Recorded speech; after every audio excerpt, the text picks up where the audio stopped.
Spoštovani bodoči študentje, v strnjeni obliki vam bom poskusil predstaviti laboratorij za sistemske raziskave in informacijske tehnologije.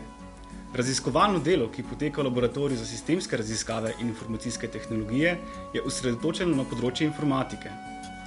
Področje raziskav je področje elektronskega poslovanja s poudarkom na storitvah za zagotavljanje varnosti in zasebnosti ter področje podpore upravljanja informacijskih sistemov z uporabo sistemske dinamike.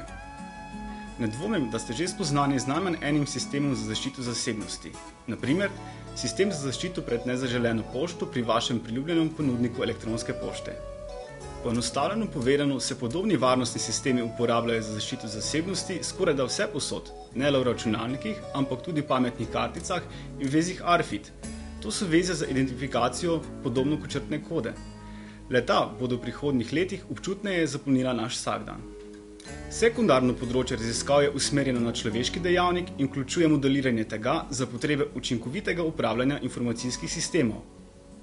Rezultati slednjega področja so simulacijski modeli na osnovi sistemske dinamike in služijo za podporo odločanja ter za obvladovanje zaupanja.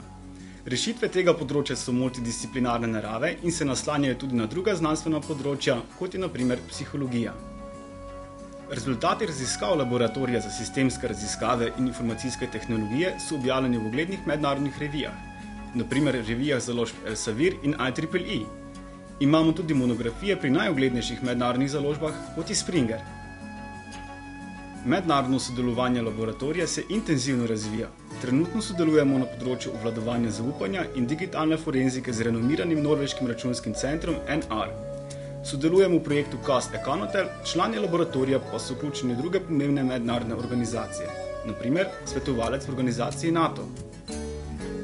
Dragi bodoči kolegi, čaka nas še veliko zanimivih projektov in raziskav, zato ste vljudno vabljeni, da se nam pridružite.